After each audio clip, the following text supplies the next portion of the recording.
नमस्कार, आप सभी का मेरे YouTube चैनल पर स्वागत है। आज हम बात करने वाले हैं भविष्य पुराण से। गृहस्थ आश्रम में धन एवं स्त्री की महत्ता, धन संपादन करने की आवश्यकता तथा समान कुल में विवाह संबंधी की प्रशंसा के बारे में हम बतलाने वाले हैं।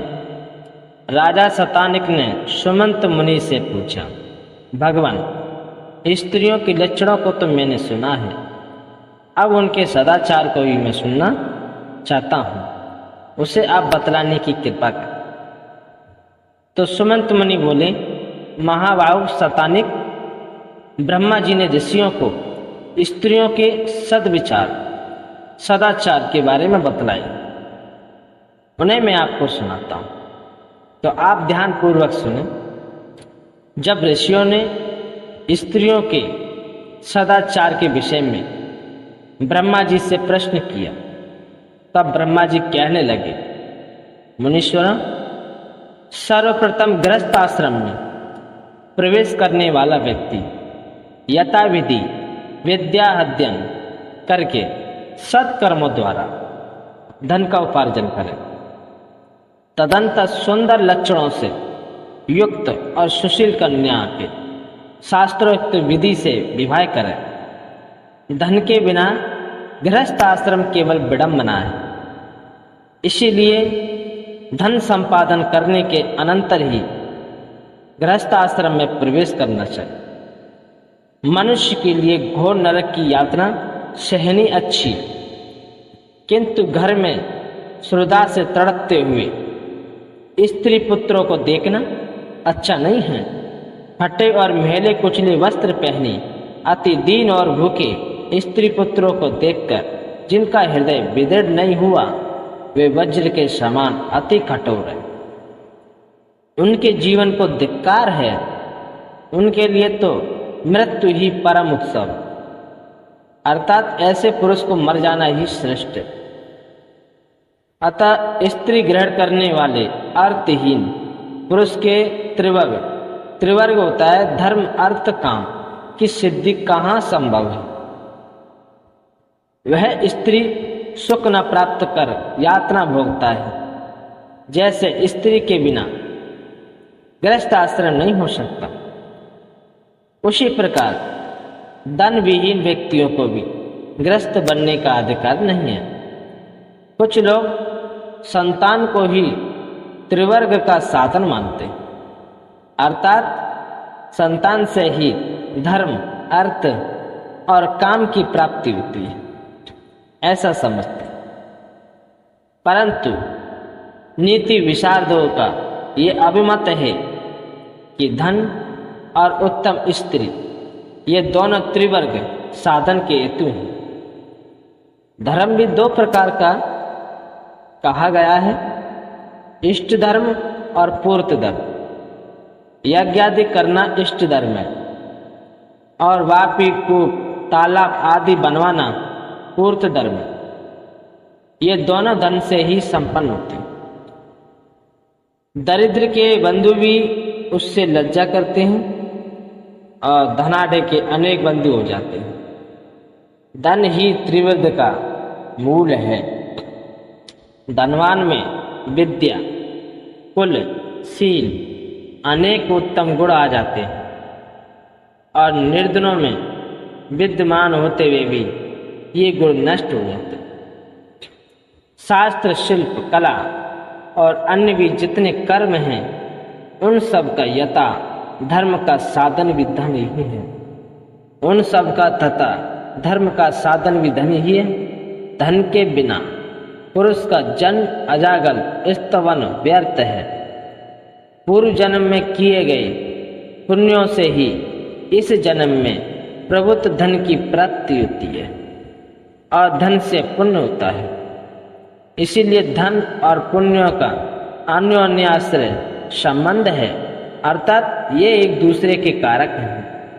पुण्य से धन प्राप्त होता है और धन से पुण्य होता है। इसीलिए विद्वान मनुष्यों को इस रीति से त्रिवर्ग साधन करना चाहिए। स्त्री रहित तथा निर्धन पुरुष का त्रिवर्ग साधन में अधिकार नहीं है।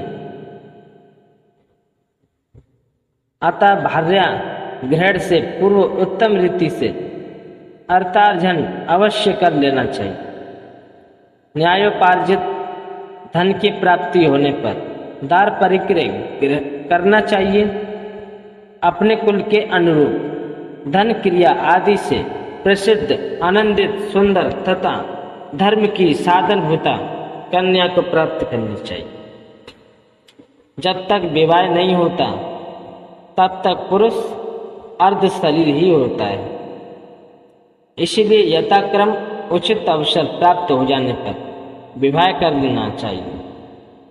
जैसे एक पहिए का रथ, एक पंख वाला पंछी किसी कार्य में सफल नहीं हो पाता, वैसे ही स्त्रीहीन पुरुष प्राय सभी धर्म कृत्यों में असफल ही रहता है। पत्नी परिग्रह से धर्म तथा अर्थ दोनों में बहुत लाभ होता है और इससे आपस में प्रीति उत्पन्न होती है। सत्प्रीति से काम रूपी तृतीय पुरुषार्थ भी प्राप्त हो जाता है। ऐसा विद्वानों का कहना है। विवाह संबंधी 3 प्रकार का होता है, नीच कुल में, समान कुल में और उत्तम कुल में। नीच कुल में विवाह करने से निंदा होती है। उत्तम कुल वाले के साथ विवाह करने से वे अनादर करते हैं। अपने से बड़े लोगों के साथ बनाया गया विवाह संबंध नीच के साथ बनाए गए विवाह संबंध की प्राय समान ही होता है। इस कारण अपने समान कुल में ही विवाह करना चाहिए। मनस्वी लोग विजातीय संबंध भी ठीक नहीं मानते। ये वैसा ही संबंध होता है जैसे कोयल और शुक का, जिस संबंध में प्रतिदिन स्नेह की अभिवृद्धि होती रहती है और विपत्ति और संपत्ति समय भी प्राण तक भी देने में विचार न किया जाए, वह संबंध उत्तम कहलाता है। परंतु ये बात उनमें होती है जो कुल, शील, विद्या और धन आदि में समान होते हैं। मनुष्यों के स्नेह और कृतज्ञता की परीक्षा विपत्ति में होती है। इसीलिए विवाह और परामर्श समान के साथ ही करना चाहिए, अपने से बड़े तथा छोटे के साथ नहीं। इसी में अच्छी मित्रता रहती है। तो मेरे प्यारे श्रोताओं, भक्तजन, मैंने आपको इस विषय में समझा दिया कि गृहस्थ आश्रम में धन की आवश्यकता होती है। जब तक हमारे पास किसी प्रकार की विद्या अध्ययन नहीं है, धन नहीं है, तब तक हमें गृहस्थ नहीं बसाना चाहिए, विवाह नहीं करना चाहिए। स्त्री की महत्ता क्या है, इसीलिए हमें विवाह भी करना जरूरी है। ज़्यादा से ज़्यादा हमें धन कमाना चाहिए और धन कमाकर फिर हमें विवाह भी करना आवश्यक है, क्योंकि अभी बताया गया था कि जैसे कि एक पंख वाला पंछी कभी उड़ नहीं सकता, एक पहिया वाला जो गाड़ी है वो चल नहीं सकती। इसीलिए स्त्री की महत्ता के बारे में बताया गया है।